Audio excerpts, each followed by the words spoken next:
problem. So we continue. with Kitzur Shulchan Aruch, and we're on Siman 59, and our topic is Shehecheyanu Hatov Hametiv blessings. Okay. So halacha number 10, if somebody following, it's page 279. And it says, if items were given to him as a gift, so just summary, quick summary. So if a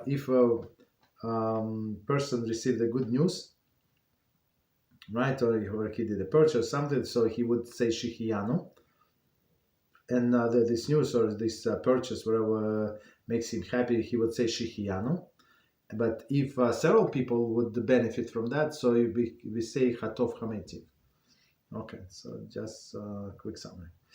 So number 10, if items were given to him as a gift, he recites the blessing Hatov Hametiv, since the gift is beneficial for a recipient, and it is also beneficial for the giver, because the recipient, if the recipient is a poor person, then the gift is beneficial to the giver. For HaShem may be blessed, has granted him the opportunity to give charity.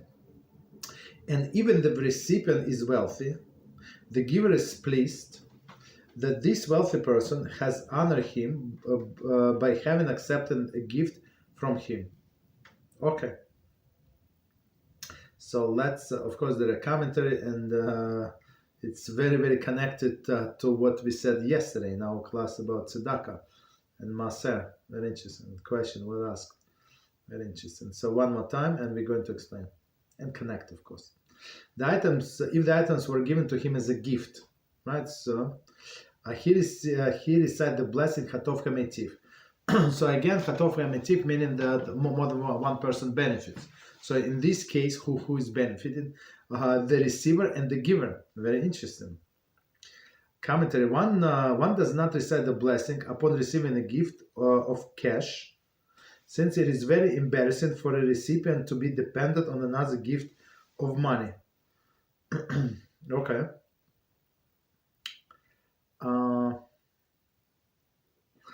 Mishnah Brura 2-3:20.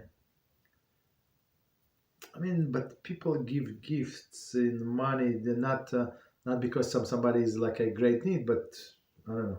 Okay, so let's leave it at that. We're not going to argue. Continue. Since the gift is beneficial, so why do we say Hatov Hametiv? Since the gift is beneficial for a recipient, the one who got it, and it is also beneficial for the giver. So first of all, it's if a person is a true giver, it's very interesting. We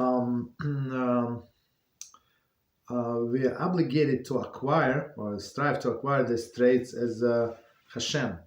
And one of his traits, if you can call it, right, is actually that he always gives and never receives. And that's a person can turn himself from a taker into a giver. So, and when, for example, when somebody gives us a gift, and you need a gift, okay, somebody has more money, whatever he has, right, and he gives you a gift that you couldn't not buy or afford by yourself, right, and you actually pleased, right, and you actually say thank you, and you praise the person who gives you the gift. And you would say thank you many times. So you actually give this person even you give him back. So it's not in this case the person is not taker, but he's actually the receiver. So receiver and taker two separate things. And in some sense, this person is also a giver, right? It's very interesting concept. Right, so in this case, both of the people benefit, the one who gives and the one who receives. So the giver actually enjoys that he's in a circumstance that he can the opportunity he can give. Very interesting, because if the recipient is a poor person, so now like right, a poor person, the gift is beneficial to the giver. right? Why? Because, as we said, it is tzedakah. For HaShem, maybe He blessed, has granted him the opportunity of charity, right? As we said, charity is not also not only money, right? Charity could be with, as we say, with things. Charity also, as we discussed yesterday, could be with services, right? So you do the work and you don't charge for your services. So meaning it's it's like you give the person money, okay? And even if the recipient is wealthy, the giver is pleased. Even if the recipient is wealthy, the giver is pleased that this wealthy person has honored him by having accepted the gift from him. That's it. Right? So even wealthy person, he could have said no, but he agreed. So it's also like it's honor to this recipient, to this giver. Okay. Sorry. So number 36. It is therefore considered a shared benefit when one receives a gift. So shared benefit meaning that two people benefit. Nevertheless, the one who gives the gift does not receive any blessing. Does not recite. I apologize. Okay. Nevertheless, one who gave the gift does not recite any blessing. So only the person who receives, because he receives something tangible, right?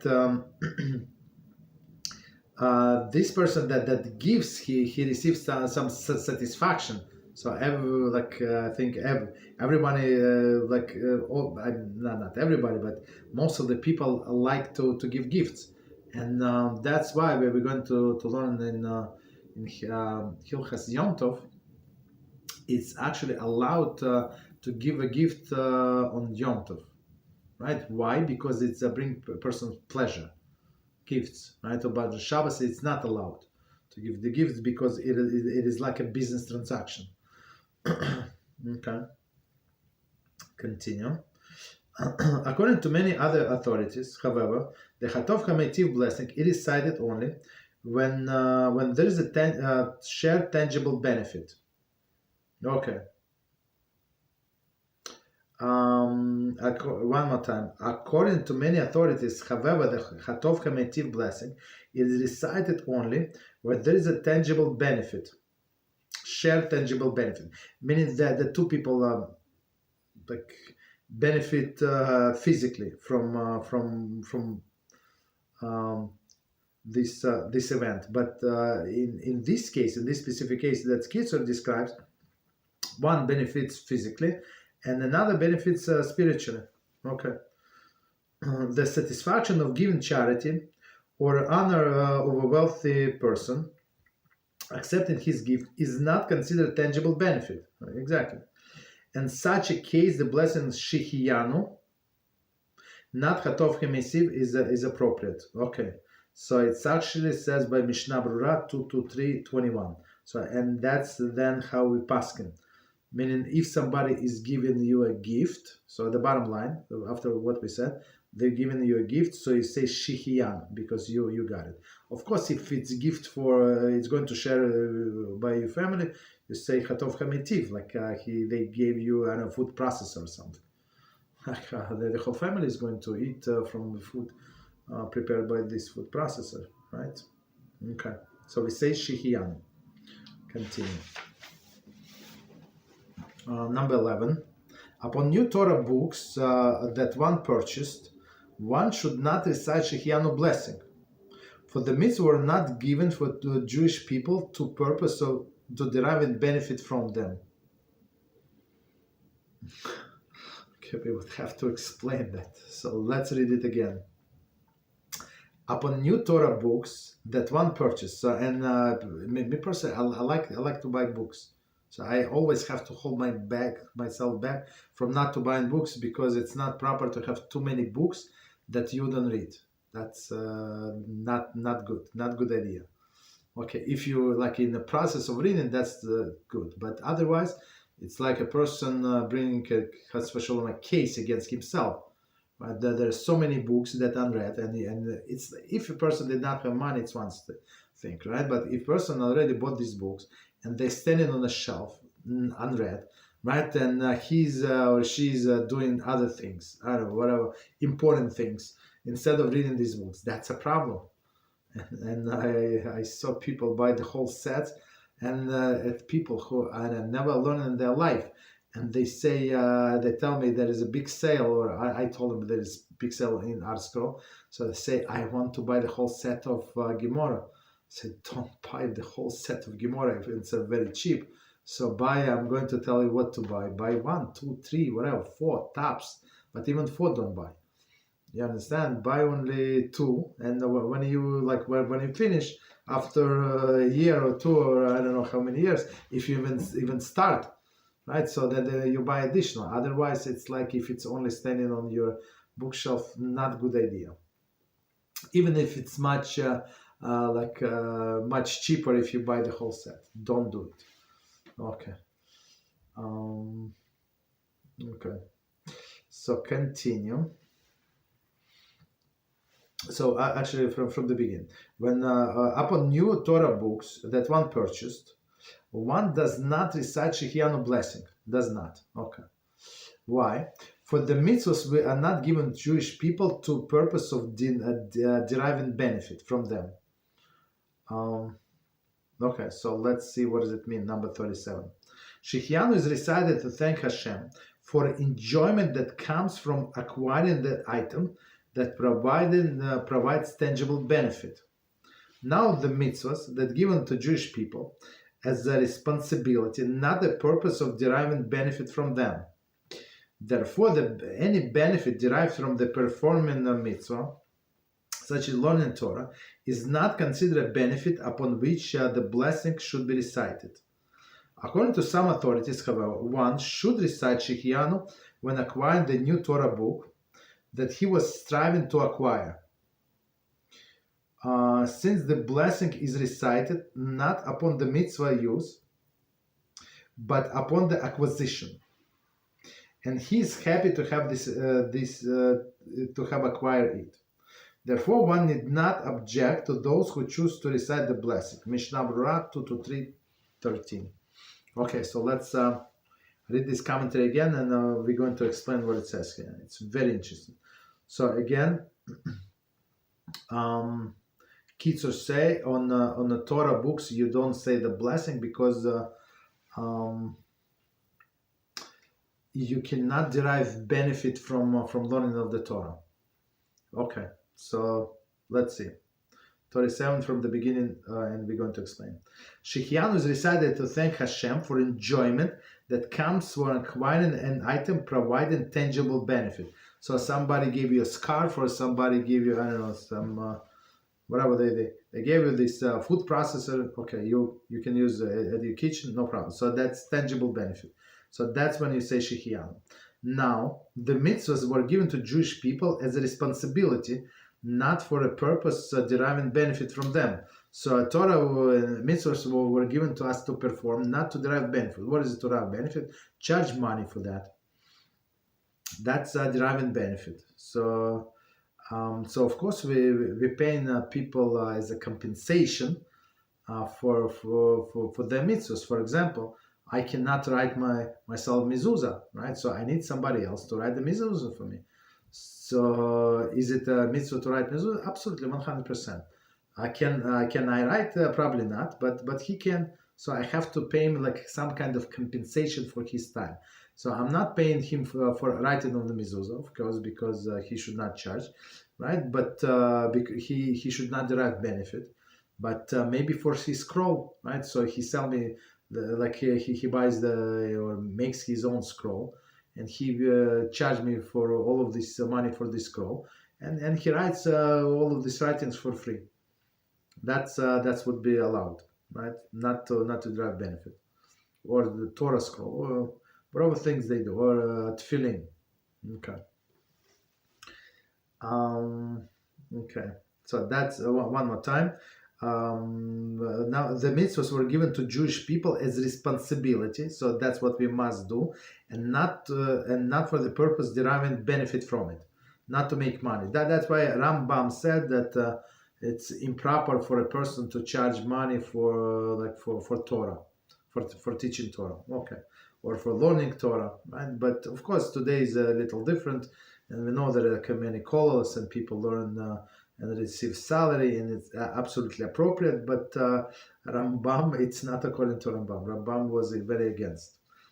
Okay, so other poskim said, yeah, look at Rambam, he's a big doctor, this and that, but not everybody could be a doctor and be very successful rabbi. Okay, so continue. Therefore, any benefit derived from performing of the mitzvah, such as learning Torah, is not considered a benefit, right? So it's not benefit. It's actually as commentaries say. Maybe it's Mishnah Berurah, I'm not sure whose commentary is it, but he said it's actually obligation. That's our obligation to do things, to do the mitzvahs. So it's not considered a benefit upon which the blessing should be recited. According to some authorities, however, one should recite Shehecheyanu when acquiring a new Torah book that he was striving to acquire, since the blessing is recited not upon the mitzvah use, but upon the acquisition.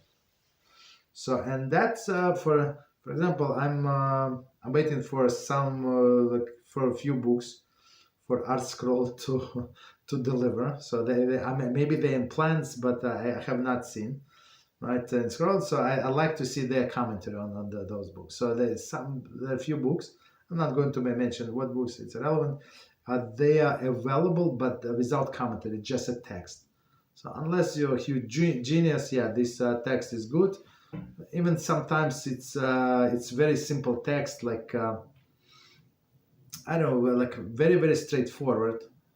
But of course, it's much deeper if you read it with the commentaries. Okay. So if, for example, the article would publish this book, right? And I'm very happy to get it, and he's happy to have acquired it, right? Therefore, so we say Mishnah Berurah says that you make the blessing on acquisition, not on your learning, that you're going to derive benefit from the learning of Torah. No, but for acquisition. So you've been waiting for some time, and now, or somebody saving money like to buy some very expensive set. Okay, no problem. Okay, the blessing. Continue. But some things it's proper to buy as a set. I don't want to discourage anybody. For example, if you're going to use it as a reference, so if you buy Mishnah Berurah, for example, the set of Mishnah Berurah, maybe you're not going to read all of the volumes, but if I need to know about Eruv, how to make Eruv, somebody asked me a question, so I need to use it as a reference, so I would go and yeah. So did I finish all the Mishnah Berurah? Me personally, absolutely not. I'd love to finish, but I don't know when. Okay, so in this case, yes, I have the full set. I have the full set of Mishnahs also, right? Complete set with commentaries. That's a different story, right? So we use it as a reference also, because in that Mishnah, Rabbi Kichati Zatzal, so he actually summarizes Gemara and all other points, like all of the, not all, but many, like the main meforshim. So it's very, very practical for learning. So that's a different story. So in this case, yes, learning maybe little every week, but still use it as a reference. Okay. Continue. Any questions before we continue, actually, on what we said so far? Hello? Yes. In regards of this issue of acquiring books and not reading them, Mm-hmm. What about if we were given these books as gifts? Mm-hmm. For example, I gave this donation to this organization some time ago, and they sent me a bunch of books that I didn't ask for, and I'm honestly not planning to read them. So should I do something with these, or? Oh, okay. No, that's different. Different. If they gave you didn't ask for the books. Yes, that's different. So you're not obligated to read them. You understand? We say when a person buys, he has like a big eyes and buy the whole set. I just received an email, no, not an email, like I'm on that WhatsApp group, and they say that what is it, publisher? Escape me. Maznaim. So they have a huge sale now, 18% off from Me'am Loes, the whole set. Okay, so if somebody wants to buy the whole set, so I've been buying over the years like one volume at a time, and so far I have 5 or 6 or 7. That's it out of the whole set. But am I planning to read the whole set? Absolutely not. So that's why when I need the one volume. So for example, we finish in one, so I would buy next one because it takes very long time to finish, and unless you like every day read it. Okay, 18%. It's good price. Okay. Any other questions? Go ahead. Go ahead. Rabbi. So what about a book that we very seldomly read? I mean, we have it there, but it's not like we read it all the time. We read it, I don't know, once a week, once every 2 weeks. Sometimes is it still a bad thing? No. That's fine. That's fine. As I said, even if you might use it, you might need it as a reference to look something up. So there is no problem. So, but people who like I told, who they do not know left and right, and they want to buy the whole set of Talmud. I mean, it's not practical. And if anything, it's going to discourage them. You understand? So if a person starts reading, start learning, and he would see that one page took him exactly 2 hours, or I don't know how many hours, right? And he said one page out of so many, and I'm going to finish maybe in 7 lifetimes. So a person can get depressed, and gets what Satan tell him, no, don't read at all. So that's a famous thing, what the tricks of the Satan, right, of the Yitzhak. But if you start and you like, it's only one volume. That's only one book. So it's okay, 300 pages, I don't know, whatever, 400 pages. Okay, well, little by little, I'm going to finish. There is no problem. It's not like 18 volumes or 20 volumes. You understand? That's a huge difference. That's why even it's more expensive, but okay, no problem. Okay. Any other questions? Before I continue. Thank you very much, Rabbi. You're welcome. Okay, so let's continue. So the next halacha number 12. So without these notes that ArtScroll put, many things would not be very clear. I mean, for Kitzur, it was clear, and his time was clear, but for us, we need more insight. And plus, they give a final halacha, which is very important. Okay, so number 12. For an item that is not very significant, such as short shoes or socks, one should not recite Shehecheyanu blessing, even if the buyer is a poor person who experiences joy even for such acquisition. No, let me read commentary. One recites Shehecheyanu blessing only upon an item that average person will not replace frequently. See Mishnah Berurah 223, 23, and 24. Okay, so we might have thought otherwise, right? When this poor person he replaces the short, and it's like a big deal, like white short. Some like I remember we walked in Miyasharim. We stayed there, like in a hotel not too far. So I prayed in Rabbi Eliashiv's Zatzal shul. That was my dream, like a tiny shul, unbelievable, right? And we will walk, and people dry clothing on like outside on a clothing line, and you see that white short. They're so not white, it's unbelievable. So they're so yellow, so like I don't know, this dark colors. Because of what? Because they've been worn many times. It's very unfortunate. So for a person like that to buy any shorts, even for him, like even it's a big event, on one hand, but on another hand is since the average person would not make Shehecheyanu, so we also do not say make Shehecheyanu. Okay. But it's very interesting. The Mishnah Berurah said something that average person does not replace frequently. Meaning a suit. Does not people usually don't replace frequently unless they're crazy. Continue. An average wealthy person who purchases new utensils that as such an average person would be happy with the acquisition, but he, due to his wealth, does not prize these items very much, and he is not made happy with their acquisition, should also not recite the Shehecheyanu blessing. So again, we're going by average person. On one hand, for in case of the poor person, but in case of the rich person, so since person does not have this joy from purchasing things, so he would not say Shehecheyanu blessing, even on suit, even I don't know, on something else. Okay, very interesting. Continue. Number 13. It is customary to tell someone wearing a new garment, may you merit to wear out in a garment and replace it with a new one. However, for the shoes or the other garment made of animal skins, even those made from the hides of the non-kosher animals and beasts, and even if the hides are only sewn as a lining underneath the garment, we do not say, may you merit to wear out the garment and replace it. For in order to replace such a garment, one must first kill a living creature to obtain the hide. Unbelievable.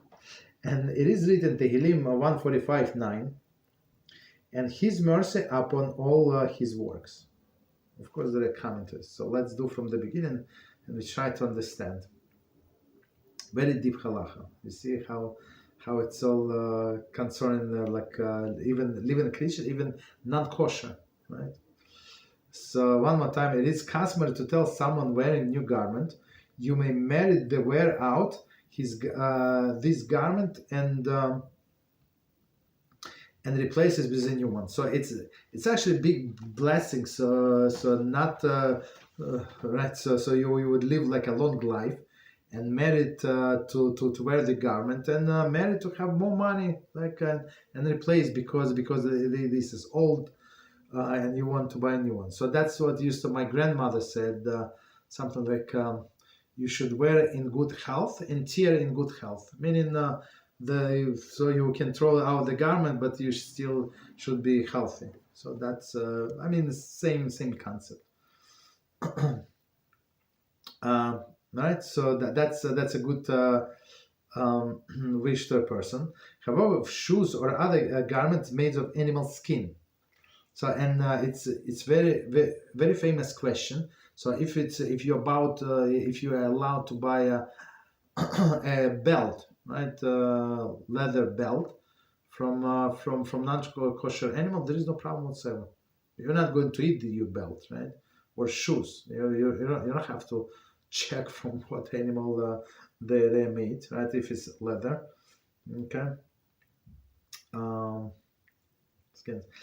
Even the made of hides of non-kosher animal and beasts. So and sometimes they even better quality, right? Other non-kosher animal and beast, and even if the hides are only sewn in a lining underneath the garment.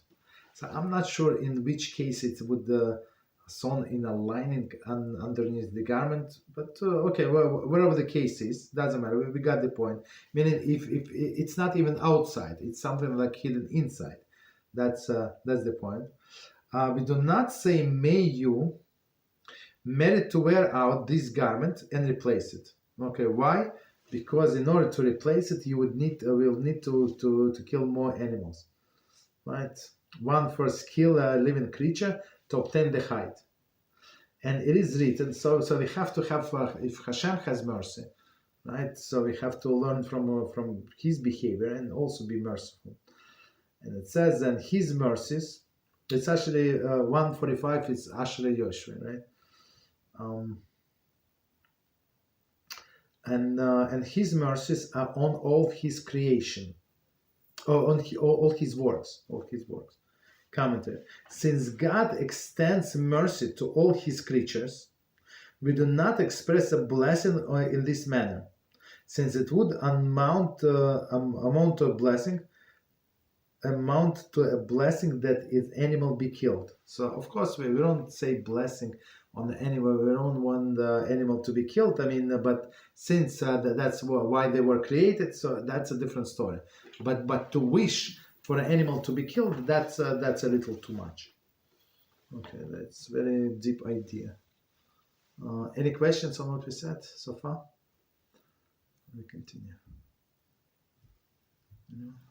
Okay, no problem. So let's do. Okay, wow, it's very long, but we'll do it. That's very interesting. So here we go. A fruit that renews from year to year. There is a seasonal fruit that is available only during the certain times of the year. The first time that one eats it during the new year, there is season, he should recite Shehecheyanu blessing. One should first recite Shehecheyanu blessing, and only then appropriate blessing on a fruit. If one forgot and first recited a blessing on a fruit, one may still recite Shehecheyanu blessing after reciting blessing on a fruit and before eating it. And a Shehecheyanu blessing is not considered to be interruption between the blessing on the fruit and eating it. If he did not recite Shehecheyanu blessing the first time he ate the fruit that season, he can no longer recite the blessing on a subsequent occasion on eating that fruit. So, okay, so we're going to split in two. This halacha, very long. Okay. So basically, before we continue, so it's only if you have fruit like it's that is available or only seasonally. So you see in a place where I live, so there is no to find such a fruit is not such an easy thing, because most of the fruits are available all year around. They just import from different countries. And maybe they cost a little more out of season, or sometimes even less out of season, because they import from the places where it's much cheaper. So today is not so simple to find such a fruit, right? And in olden days it would be easier, you go just buy some tropic fruit, like star fruit or something, or fruit dragon or something. It was simple, but today it's not, because everything like a global economy. So we have all of the fruits, of course, not in all of the stores, but technically, if you go to fancy schmancy store, you can buy most of the fruit all year round. Okay. So let's do from the beginning a fruit commentary. This refers both to the fruit of the tree as well as seasonal fruit of the ground, fruit in double quotes, right? Such as pumpkins and melons. Okay. So again, but pumpkins, you see, in old country, you understand pumpkin and melons. Pumpkin, I think you can store for a long time. Melons for sure. So you can, if you store appropriately, you can store for many months. Okay, but of course, I mean many months, but not the whole year, but not until the next year. Okay. So continue. A fruit. So again, fruit meaning the fruit of the tree or fruit of the ground, that renews from year to year. The seasonal fruit that available only during certain times of the year. The first time that one eats it during the new year, that is season, should recite Shehecheyanu blessing. Commentary. Okay, so first time, let's say we have these fruits that only available once a year. So that was my surprise actually. For many years in Israel, they have maybe because they do not import, or at least in the area where we stay, they have only season, whatever season they have, and that's it. It's very interesting, right? So in that area, yeah, for sure. So they would get the seasonal fruits, and for example, cherries. So whenever the cherry time, right, harvest time, they have for, I don't know, 3 weeks, for 1 month, whatever they have. But otherwise they don't. But where I live, they have cherries like all year around. Of course, like there is sometimes a month or 2 months in a year they don't have, but otherwise then they would have. Of course, the price would be like maybe higher, 30%, sometimes double, but still not double, never double. Like maybe a little more, but still available. Commentary. Fruits that never go out of season are not subject to Shehecheyanu blessing. Okay. Even if one has not eaten them for a very long time. Okay. So I mean that's the point that I was trying to make. So even if you don't buy it like every day, but it's still available. Maybe it's let's say even double price. Okay, but still available in different stores. So it's not like it is out of season. By same token, fruit that have 2 grown cycles each year are subject to Shehecheyanu twice annually. Okay, see Shulchan Aruch and Ramah 2-5-6. All the fruits that grow seasonally but are preserved by refrigeration throughout the year should also be subject to such Shehecheyanu blessing. If one knows that a particular fruit is from the new season, nevertheless, right? So I mean, refrigeration, but you know it's from a new season. Okay, I think yeah, you can figure out it's from new season. Nevertheless, in practice, Rabbi Moshe finds, and Zatzal writes, that in difference to the dissenting opinion, since the recitation of the Shehecheyanu blessing over fruit is not an absolute requirement, there is a basic to rule not to recite Shehecheyanu. Okay, Igras Moshe Orach Chaim, volume 3, chapter 34. So Moshe finds in Zatzal is saying that since there is no such a requirement to say Shehecheyanu, maybe, okay, it's fruit, maybe you don't enjoy it that much, maybe you're not so excited and this and that, so you would not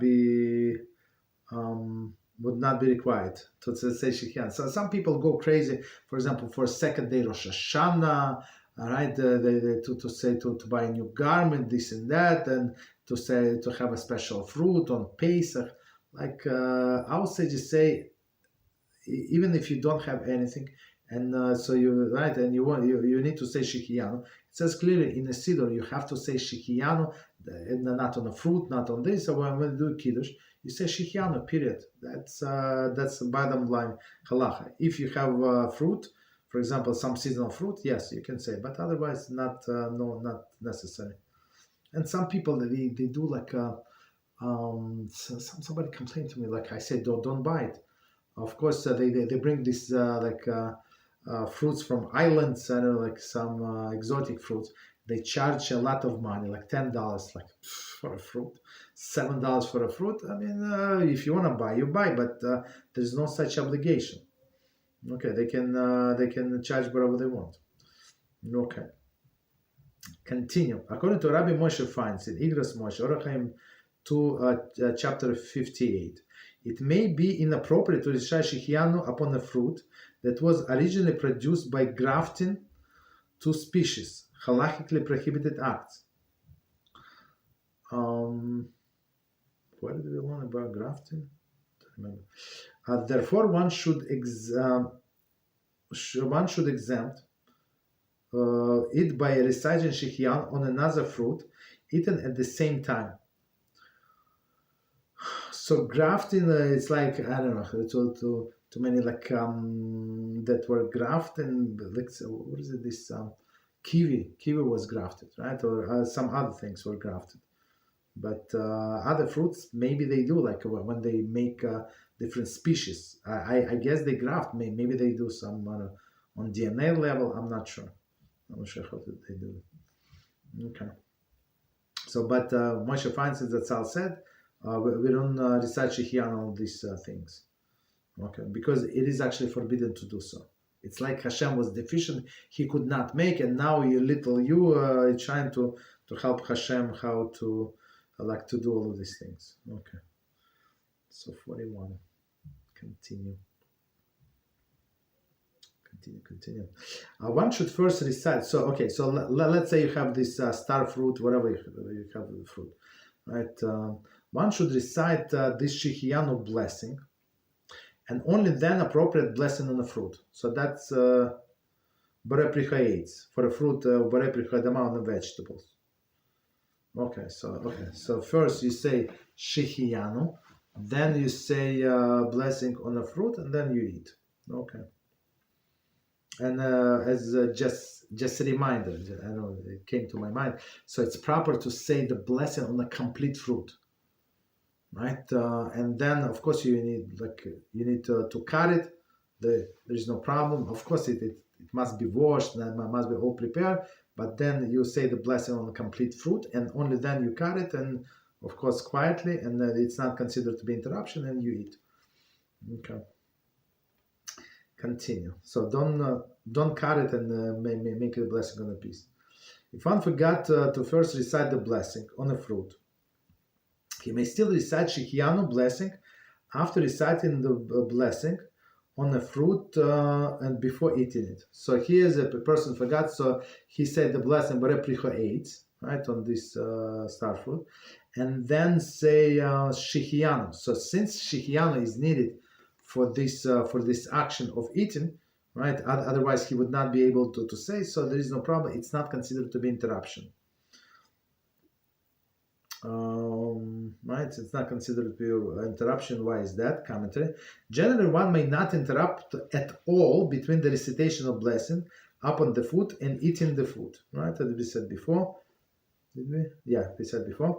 Alternatively, one may eat a bit of fruit and then recite Shehecheyanu blessing. See Mishnah Berurah 225:11. Okay, so person missed the Shehecheyanu. So two ideas. I think there is no problem. I like in my mind. So before you even taste this fruit, say Shehecheyanu. So he said the blessing on the fruit. Say Shehecheyanu blessing, and then say and then start eating. Or second alternative, Mishnah Berurah says he can take a small bite and swallow, of course, say the blessing Shehecheyanu and continue eating. No problem. If one has, continue second part of this halacha, it's very long. If one has before him several new fruits that he has not enjoyed this season, one recitation Shehecheyanu blessing is one recitation of Shehecheyanu blessing is sufficient for them all. So it's a general idea. So we don't take Hashem's name in vain. So if we always try to combine things under one blessing. If it's the same blessing, if different blessing, of course, you say different blessings if needed. But if one blessing is enough, so we say one blessing, and it's very inappropriate. So I remember somebody asked me who and when. So a person was trying to make more blessings because we should say 100 blessings a day. And so the person was trying to make many blessings, and he said, I intentionally, like in my mind, I say I'm going to eat only one apple, but if I want to get a second apple, so I would say a different blessing. So it's very inappropriate, right? If especially apples in front of you, it's very inappropriate to do that, right? And it's actually forbidden. So you make one blessing, and it should cover everything. I mean, in that blessing category. The halacha with regard to the two species, even if they're slightly similar, such as sweet cherries and sour cherries, okay, and even if they do not differ in name but in taste, so like cherries, right, such as white fig and black figs, is that if we recite the Shehecheyanu blessing on one type, when we later obtain the other type, one should recite Shehecheyanu blessing on another type as well, since the two species are separate source of joy. So it's very interesting, right? So some very similar looking but different taste. So sour cherry and regular cherry and sweet cherry. So they come into season. I think they different seasons. I think so. sour cherry usually later on, like at least where we live, right? So I think sour cherry. You see, I was wrong. I think sour cherry in where I live is actually seasonal fruit, and there are actually some berries also. They have it for sale. Maybe I don't know, maybe few weeks, maybe 3 weeks or tops, or maybe months tops. Yeah. So you see, I was wrong. So there are some seasonal fruits. Okay. But since they're different in taste, this sour cherry and sweet cherry, so you first eat one and then another. So like after time you obtain another. So you say different Shehecheyanu blessing because the different taste and different everything. Okay, commentary. Shar Chatziyum 2 to 5:18 notes that Shchalacha is in fact a subject to debate among the authorities. He concludes that it's best to avoid this halakhic doubt, such he now own best fruit or other fruits on which he has not yet partaken this season. Okay, so they give a suggestion since other authorities they do not agree. So because these fruits are very similar, I guess these cherries or figs. I never saw white figs in my life, even though I read many times in a Talmud about these white figs. But okay, I'm not sure how they taste, but they say very interesting. So Mishnah Berurah, Kitzur says you can do it. You should do it. Like if he get the black figs and as later on he got white figs. But Shar Hatzion said don't do it. Okay, because some authorities say they're too similar. Okay, so I guess we don't do it. And the way I understand, like at least where I live, the like sweet cherries are very popular. You can have like not all year round, but more like many times they get from different countries import. But sour cherry is only local. I'm not sure why. Okay.